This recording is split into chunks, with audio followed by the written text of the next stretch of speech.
요한계시록 10장 1절에서 11절입니다. 내가 또 보니 힘센 다른 천사가 구름을 입고 하늘에서 내려오는데 그 머리 위에 무지개가 있고 그 얼굴에는 해 같고 그 발은 불기둥 같으며 그 손에는 펴놓인 작은 두루마리를 들고 그 오른발은 바다를 밟고 왼발은 땅을 밟고 사자가 부르짖는 것 같이 큰 소리로 외치니 그가 외칠 때 7 의뢰가 그 소리를 내어 말하더라. 7 의뢰가 말을 할 때 내가 기록하려고 하다가 곧 들으니 하늘에서 소리가 나서 말하기를 7 의뢰가 말한 것을 임봉하고 기록하지 말라 하더라. 내가 본 바 바다와 땅을 밟고 서 있는 천사가 하늘을 향하여 오른손을 들고 세세토록 살아계시니 곧 하늘과 그 가운데 있는 물건이며 땅과 그 가운데 있는 물건이며 바다와 그 가운데 있는 물건을 창조하신 이를 가리켜 맹세하여 이르되 지체하지 아니하시리니 7째 천사가 소리를 내는 날 그 나팔을 불려고 할 때 하나님이 그 종 선지자들에게 전하신 복음과 같이 하나님의 그 비밀이 이루어지리라 하더라.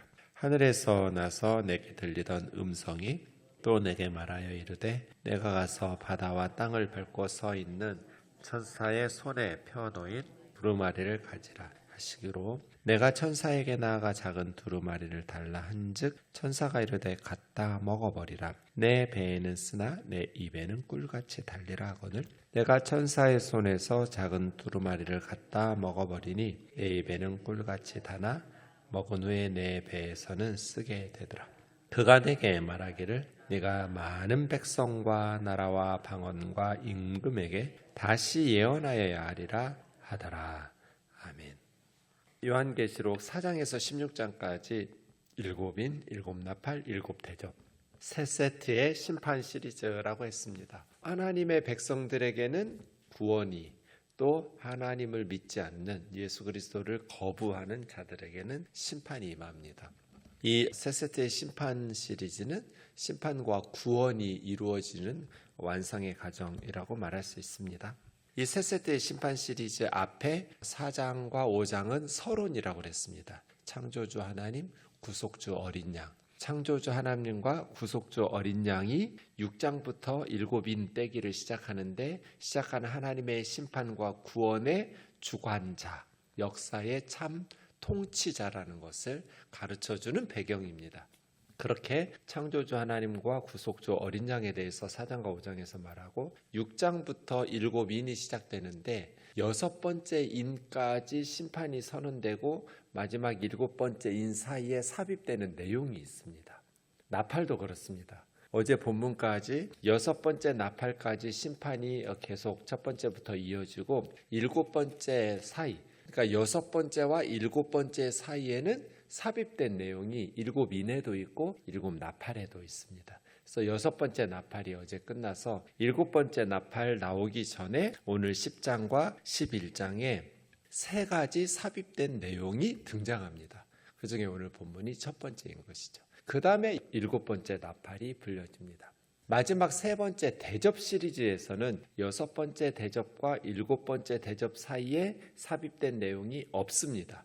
그래서 대접은 첫 번째부터 7번째까지 쭉 한 번에 이어집니다. 대신 대접이 시작되기 전에, 그러니까 7번째 나팔이 끝나고 첫 번째 대접이 쏟아 부어지기 전에 12장에서 14장까지 삽입된 내용이 나옵니다. 이렇게 7인, 7나팔, 7대접에는 각각 삽입된 내용들이 나옵니다.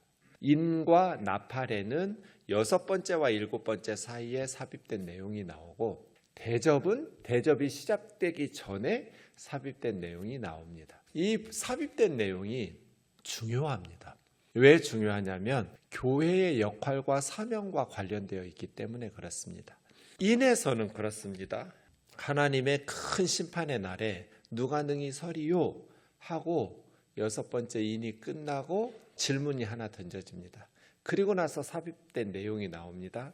그 삽입된 내용에는 14만 4천과 아무라도 능히 셀 수 없는 큰 무리들이 나옵니다. 지상의 교회는 14만 4천. 오늘 수요기도회 때 함께 말씀 나누겠지만 전투하는 교회를 상징합니다. 하나님의 진노의 큰 날 누가 능히 서는가? 하나님의 진노의 큰 날 선다는 것은 하나님의 진노에서 멸망하지 않고 구원을 받는다는 뜻입니다. 누가 구원을 받을 수 있는가? 하나님의 진노에서. 지상에는 전투하는 교회인 14만 4천, 그 다음 천상에는 아무라도 능히 셀 수 없는 허다한 무리들이 구원을 받는다. 이게 삽입된 내용이었습니다. 그리고 오늘 이제 6번째 나팔이 끝날 때 어제 제가 말씀드렸듯이 20절과 21절이 결론인데, 재앙에서 3분의 1이 죽임을 당했는데 재앙에서 죽임을 당하지 않고 살아남은 자들의 결론이 뭐냐면 회개하지 아니하고 회개하지 아니하더라 였습니다. 회개하지 아니하고 회개하지 아니하는 그 상황을 이제 삽입된 내용에서 이야기하고 있는데, 이것이 교회의 사명과 관련되어 있습니다. 오늘 첫 번째, 열려진 작은 책이 등장합니다. 책 두루마리 하면 우리가 5장에서 보좌에 앉으신 하나님 오른손에 안팎으로 쓰인 두루마리 책이 있었고, 그 인을 7인으로 봉인되어 있었는데 아무라도 하늘 위에도 땅 위에도 땅 아래도 그 인을 뗄 자가 없어서 사도 요한이 대성통곡하면서 울었던 장면, 그때 한 천사가, 힘센 강호동 천사가 나타나가지고 울지 마라, 유다의 사자 다윗의 뿌리가 승리하셨고 이겼으니 그가 능히 인을 떼시면서 하나님의 구원과 심판의 계획을 실행하실 것이다, 하나님의 영광스러운 계획을 실행하실 것이다 하는 이 책과 관련되어 있습니다. 5장과. 내가 보니라는 말이 요한계시록에 40번 등장합니다. 이것이 요한계시록의 문학적 특징을 우리에게 가르쳐주는 표현이기도 합니다. 요한의 몸은 반모섬에 있지만 성령 충만함으로 성령 안에서 이제 환상을 보여주는 거죠. 그래서 내가 보니, 육신의 눈으로 보는 게 아닙니다. 성령 안에서 환상을 보는 것이죠. 요한은 반모섬에서 하나님께서 보여주시는 것, 하나님께서 들려주시는 것 그대로 써서 요한계시록이 됩니다. 이것이 계시문학의 특징이라고 그랬습니다. 초월성, 시간과 공간에 얽매이지 않고 하나님 보여주시는 대로, 들려주시는 대로 쓰다 보니까 이런 시간과 공간에 얽매이지 않는 초월적인 힘을 가진, 그러한 특징을 가진 계시록이 된 것이죠. 그래서 내가 보니, 힘센 다른 천사, 힘센 천사 중에 하나가 앞에 나왔죠. 5장에서, 5장 2절에서 또 다른 천사가 구름을 입고, 구름이라는 것은 구약에 보면 하나님의 운송수단이라고 할 수 있어요. 하나님의 임재의 상징, 불기둥, 구름기둥. 하늘에 구름을 입었으니까, 하늘에서 내려오니까 하나님의 뜻을 시종들기 위해서 보냄받은 천사겠죠. 힘센 천사는 하나님의 말씀을 수종들기 위해서 보내심을 받은 천사겠죠. 그 머리 위에 무지개가 있었고, 하나님께서 4장에 보면 하나님의 보좌 위에 무지개가 걸려 있었습니다. 4장 3절에 그렇습니다. 그러니 이 천사에게는 하나님의 속성이 반영되어 있다고, 구름도 그렇고요, 하나님께 보내심을 받은 것도 그렇고요, 무지개가 머리 위에 있는 것도 하나님의 속성을 가지고 반영되고 있는, 그래서 어떤 학자들은 이 천사가 예수님이나 하나님이라고, 왜냐하면 표현하는 1절의 내용들이 하나님의 속성과 관련되어 있어서 말하기도 하는데 분명히 힘센 천사입니다. 그 얼굴은 해 같고, 이것도 1장에서 예수님이 얼굴이 해 같다고 그랬거든요. 1장 16절에서. 그 발은 불기둥 같으며, 이것도 예수님이 1장 15절에서 예수님 아니야, 이 힘센 천사가, 이렇게 말하는 학자들이 있는 것이죠. 어쨌든 얼굴이 해와 같이 빛나고 발은 불기둥, 하나님의 백성들을 구원하기 위해서 악의 세상을 심판하는 의미로 불기둥입니다. 그 손에, 이 천사의 손에 펼쳐진 작은 두루마리, 열려있는 책이 있는 것이죠. 오른발은 바다를 밟고 왼발은 땅을 밟고 악의 세력을 제압하고 있는 모습입니다. 바다는 특별히 혼돈과 사망의 세력이라고 상징적으로 말할 수 있습니다. 어쨌든 힘센 천사가 악한 세력을 제압하면서 사자가 부르짖는 것 같이 큰 소리로, 이것이 이제 하나님의 안타까움을 반영한다고 볼 수 있습니다. 왜냐하면 하나님께서 6나팔의 심판을 베푸셨음에도 불구하고 세상의 사람들이 회개하지 아니하고 회개하지 않았잖아요.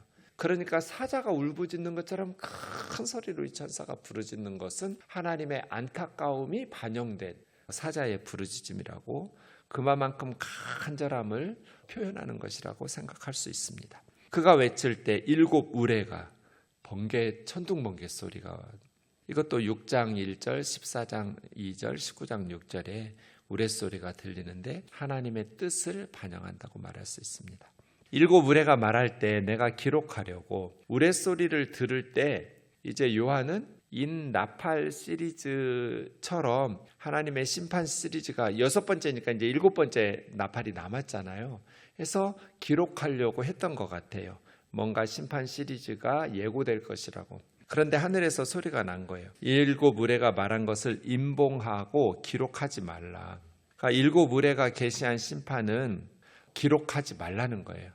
그리고 임봉해서, 그러니까 이것은 사람들에게 알려질 것이 아니라 뭔가 더 심각한, 아직 7번째 심판이 안 된 거예요.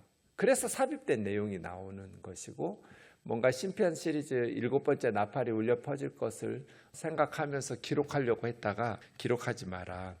더 치명적인 심판이 아직 뒤에 남아있고 그 전에 다른 내용들이 기록되어 있는 거예요. 그래서 바다와 땅을 밟고 있는 천사가 하늘을 향하여 오른손을 들고, 왜 천사가 갑자기 하늘을 향해서 오른손을 드는가 5절에서 고민할 수 있는데 6절 끝에 보시면 맹세하여 이르되, 오른손을 들었다는 것은 맹세하고 있는 거예요. 천사가 맹세하면서 누구에게 맹세하냐면 세세토록 살아계신 하나님, 하늘과 그 가운데 있는 물건, 땅과 그 가운데 있는 물건, 바다와 그 가운데 있는 물건을 창조하신 하나님께 맹세하여서, 하늘을 향하여 오른손을 천사가 들더니 이것은 창조주 하나님께 맹세하는 거였구나 하시면서 뭐라고 말하냐면 지체하지 아니하시리니, 더 이상 지체할 시간이 없다. 더 이상의 지체는 없다는 거죠. 7번째 천사가 소리내는 날 나팔 불려고 할 때, 그러니까 7번째 나팔을 불면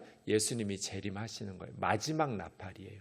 7번째 나팔은. 그래서 하나님이 그종 선지자들에게 전하신 복음과 같이 하나님은 먼저 종들과 선지자들에게 복음을 전하시는 거죠. 아모스 3장 7절에 보면 하나님은 계획을 종 선지자들에게 알리시지 않고는 행하지 않는다. 그러니까 하나님께서 무슨 일을 행하실 때 하나님의 종들에게 먼저 알리신다는 거예요. 선지자들에게 먼저 알리셔요. 7번째, 이제 주님이 재림하시기 전에, 마지막 나팔이 울려 퍼지기 전에 하나님의 종들 선지자들에게 알리신 복음과 같이 하나님의 비밀이 이루어지리라. 모든 것이 이루어지고 성취될 것이다. 그럼 교회는 어떻게 해야 되는가? 6번째 나팔까지는 최후의 심판의 전조 증상이에요. 7번째 나팔은 이제 최후의 심판이에요. 마지막이에요. 주님의 재림의 날이에요. 그때 사람들은 6번째 나팔까지 울려 퍼져, 이제 7번째 나팔이 울려 퍼지면 더 이상 기회는 없잖아요. 7번째 마지막 심판이니까 더 이상의 회개할 기회도 없어요. 살아있을 때 천국이 열린 문이에요. 모든 산자 앞에는 천국이 열린 문이에요. 누구든지 회개하고 예수님을 믿고 영접하면, 복음을 영접하고 예수 그리스도를 믿으면 열린 천국 문으로 들어갈 수 있죠. 근데 7번째 나팔이 울려 퍼지면 더 이상 회개할 기회가 없어요. 끝이에요. 천국 문이 닫히니까요.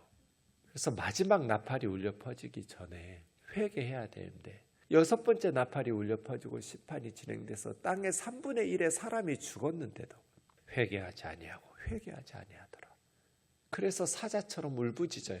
그럼 교회는 어떻게 해야 되는가? 하늘에서 나던 음성이, 하늘의 음성이니까 하나님의 음성이겠죠. 하나님께서 천사 시켜서 하든지 예수님이 음성을 말씀하시든지, 계시록은 계속 하늘의 음성이 들려요.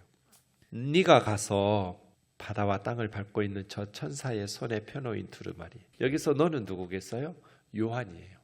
반모섬에서 환상과 계시를 보고 있는 요한에게 하늘의 음성이 들린 거예요. 요한아, 네가 가서 저 힘센 천사, 강호동 천사의 손에 들려있는 펴놓인 작은 책, 저 두루마리를 갖다가 먹어버려라. 그래서 요한이 천사에게 두루마리를 달라 한즉, 하나님이 하늘에서 음성으로 말씀하시니까 천사에게, 땅과 바다를 밟고 있는 천사에게 주세요 하고 달라 한즉 천사가 갖다 먹어라. 너의 배에는 쓰지만 입에는 꿀과 같이 달 것이다. 그래서 요한이 천사의 손에서 작은 두루마리를 갖다가 먹어버리니 내 입에는 정말 천사가 말한 것처럼 꿀처럼 달고 맛있었어요. 너무 달콤한 말씀이에요. 그런데 배에 내려가는데 너무 쓴 거예요, 말씀이. 그랬더니 이렇게 이제 먹었어요. 요한이 환상 속에서 먹은 거예요. 천사가 가지고 있는 작은 두루마리 작은 책을 갖다 먹으라고 그래서 먹었어요. 그랬더니 두 번째 음성이 들려요. 천사가 네가 많은 백성, 원문은 모든 백성이에요. 모든 백성, 모든 나라, 모든 방언, 그러니까 모든 족속이죠. 주님이 말씀하신 것처럼 땅의 모든 족속 천하 만민에게 복음을 전파하라고 그랬잖아요. 모든 족속에게 가서 복음을 전하라고 했는데 네가 모든 백성, 나라, 방언, 임금에게 다시 예언하여야 하리라. 예언은 말씀 선포죠. 하나님의 말씀을 전하라는 거예요. 그럼 무슨 뜻이에요, 여러분? 여섯 번째 나팔이 울려 퍼졌는데도 사람들은 회개하지 아니하고 회개하지 아니하더라. 자, 이제 삽입된 내용은 교회의 사명이라고 그랬잖아요. 교회의 사명이 뭐예요? 세상 사람들이 하나님의 재앙으로 회개를 안 해요. 두 가지였죠. 우상 숭배, 영적인 타락을 회개하지 않았고 또 네 가지 그 윤리적 타락, 음행과 살인과 거짓말과 복수, 점쟁이들 쫓아다니는 이러한 영적인 타락과 윤리적인 타락을 회개하지 아니하고 회개하지 않았어요. 그럼 교회는 어떻게 해야 돼요? 교회의 사명이 뭐예요? 땅의 모든 족속, 백성, 나라, 방언, 임금에게 가서 하나님의 말씀, 예수님의 복음을 예언하고 전해야 되잖아요. 우리가 예수님의 말씀을 전하려면 어떻게 해야 돼요? 먼저 하나님의 말씀을 먹어야죠. 그러니까 우리가 요한처럼 하나님의 말씀을 먹고 이 말씀을 온 땅에 가서 천하 만민에게 모든 족속에게 전해야죠. 그래야 복음을 듣고 사람들이 회개하고 돌아오겠죠. 재앙만으로는 세상 사람들이 회개하고 하나님께로 돌아오지 않아요.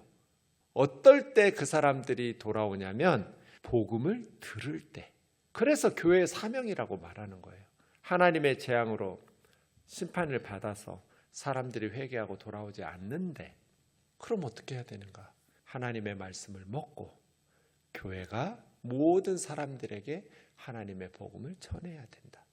그래야 그 복음을 듣고 사람들이 회개하고 돌아와서 하나님께 영광을 돌리게 되겠죠.